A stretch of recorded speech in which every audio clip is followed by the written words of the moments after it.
Right, let's move on to Monday night's game. Stoke City are at home to Man City, fresh off of cruising to that defeat. And Yaya Toure introduced his own form of walk-in football, I think, during that game. Adrian, that for 2 years. Adrian, how do you price that one up, assuming that Man City very, very short? Yeah, they are indeed. Man City here 1-5 to win. If draw is 5-1, and Stoke at 12-1 at home. On this one, it almost looks to me as one of those kind of freak end of season games where, I mean, City is not left safer in the league really at this stage. I know they haven't won yet, but they will eventually. Stoke might actually manage to pull out a freak upset here, and they need to start getting points on the board. They're going to go all out for it. A bit of a free hit for Stoke, Mark? I don't know if Paul Lambert ever sees it like that, really. I mean, because they don't want to lose by 6 or 7, do they? So, I know what Adrian's saying there about City, will win the league, but Guardiola just doesn't seem to want to ease up. Relentless. Yeah, I mean, obviously against Basel, maybe slightly different, but in terms of the Premier League, I think he wants to sort of ram it home and win by as many points as possible, probably to deflate everybody. He's probably already looking ahead to next season of like how they can, how they can deflate teams for next season. That's just the way that he works. He's always thinking about tomorrow rather than yesterday. The way I was looking at this Stoke Man City game was to do what I've been doing quite often in Man City games recently, and that's to back the second half to be the highest scoring, because we're seeing the same pattern develop in almost every game now, where teams sit back against Manchester City and try to frustrate them, and they maybe can do it for 20 minutes, 30 minutes, and then maybe even 45 minutes, but eventually they break you down, and then once they get in front,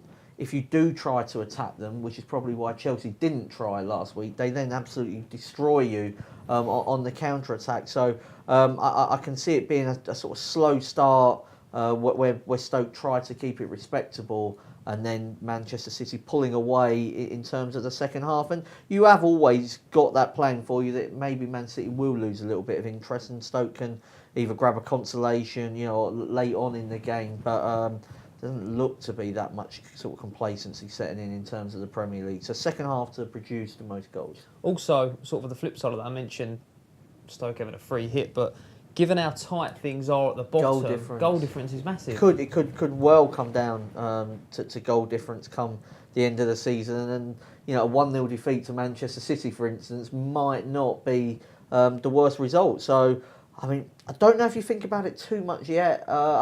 Maybe, if you are 1-0, 2-0 down, I think the Stoke fans would kind of expect them to have a go. Yeah. And Lambert wanting to keep them on side may feel like he's got to. But I certainly think goal difference could become important last 3 or 4 games this season. But a good way to play Man City at the moment is to more goals second half. More goals second half, or time of the first, because they're so short in the match markets.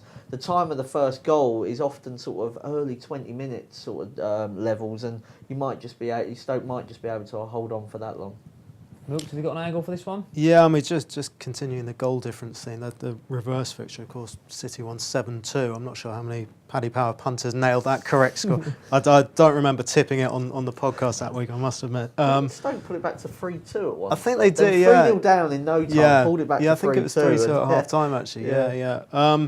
But, just looking at Stoke, their last 5 games have looked, if not winnable, then not the worst. They've Watford and Brighton at home, Bournemouth, Leicester, and Southampton away, and they've taken 4 points from that. And you just think, they are going to get outclassed by City at some stage. I'd actually like the City double result. I mean, they absolutely blew Arsenal away early on at the Emirates. Handled the seething cauldron that was the Emirates that night.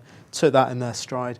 As Mark says, it may take them 25 minutes, half an hour. But if they're 1-0 up at half time and Stoke do have to chase the game, I think you pretty much are weighed in, yeah. Good stuff. Right, thank the lads for their time and their expertise, of course. Remember, if you do enjoy listening to these podcasts, do jump on and rate, review and subscribe on iTunes. Check out Paddy's Rewards Club. Simply place 5 bets of £10 or more across any sport in a week and you'll get a free £10 bet the next week. T&Cs apply. 18+. BeGambleAware.org.